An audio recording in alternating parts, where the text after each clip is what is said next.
especially in possession of the ball.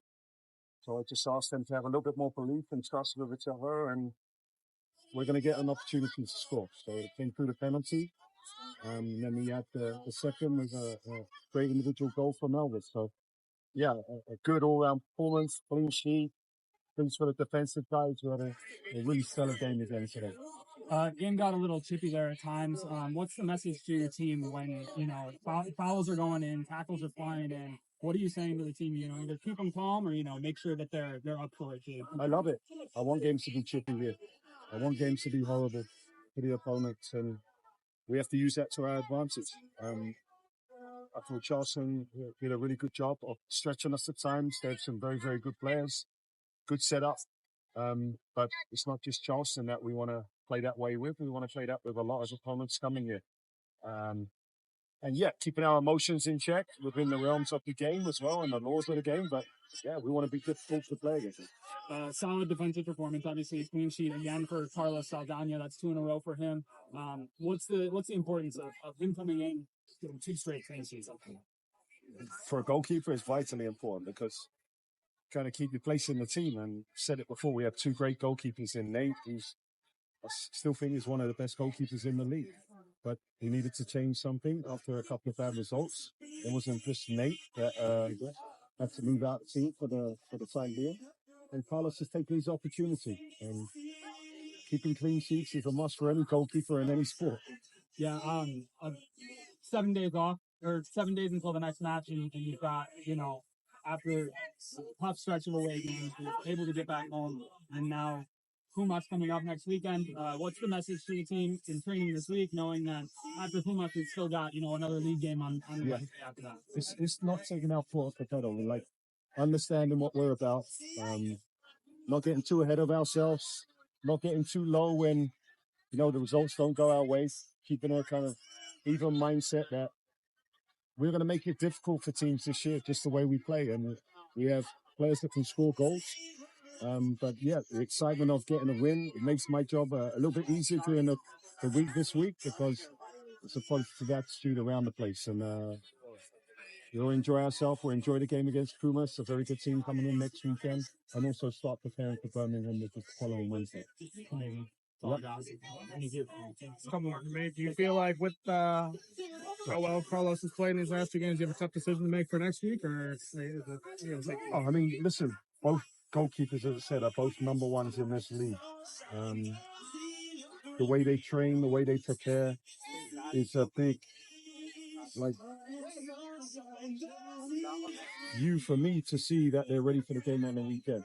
And, these two, it's very rare that you get 2 keepers that actually like each other's company and they compete with each other, but they have ultimate respect for each other. And for me as a coach, it's great to see that I can rely on any one of them at any given time. It might be that I think Nate is better to play against Birmingham at home because, he's very good with his feet and we might have some more kind of time to play out.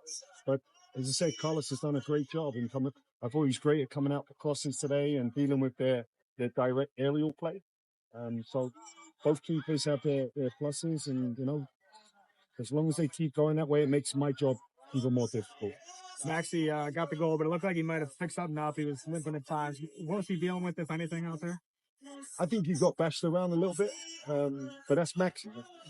Maxie's very hardy, He's one of those players that will get hit in the head, hit like in the leg, the shin, the foot, and he'll stay down for a bit, then he'll get on with things. So he's another guy, as I said, that we have a lot of them on the team that are very hardy in the sense that I trust them to get back up and they want to work. Can't watch the match turn. And I said you guys were able to clog up the middle really well today. Can you kind of just take me through what you were trying to do and what you liked about how you guys executed it out there? Well, we started in one formation and then we run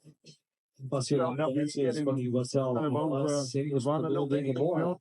So we adjusted it and tried to plug the midfield up because a lot of their play comes through Malloy and Alan, who are very good players. Yakaza's a very good player, number 10 for them. So we knew that if we could kind of disrupt that a little bit and not let them have possession of the ball as much as they would like, then we'd have some joy. But they were still getting far too much of it in the first half. So that's why we tried to adjust and bring Reese on and Mike, who I thought impacted the game in a very, very good manner. I continue what Nolan was talking about with Elijah, especially in the second half, coming on, switching more from a central to more of a wider left role. Can you tell us about maybe the increased development we've seen from his game this year? I think Lai's been one of the top performers for this group, along with Ben, who didn't probably have one of these better games today, but those two guys have really stood on their head in midfield for us this year, along with Murph. Guys that have really, I think, pushed on. And Lai, I think, could be one of the top midfielders in this league. Right. He needs a little bit more pushing, and I think he likes that. I'd give him targets to get to, but you've seen it. You guys have seen it before. I've seen it in the flesh now. He is so explosive. Yeah. When he's on the run, not many people can stay with him. So we got to utilize that a little bit more for us. And then I suppose the last one that I have is about a veteran presence like Ryan Williams being able to come in late, set piece options, add a little bit of spine and structure, a yellow card really quick, but making sure that nothing's easy for Charleston. Tell us about what it means to have somebody with that much experience that you can just throw into the game late. It's difficult because I want Ryan to play. I want him to play like a lot of the rest of the guys that are kind of not seeing minutes at the moment.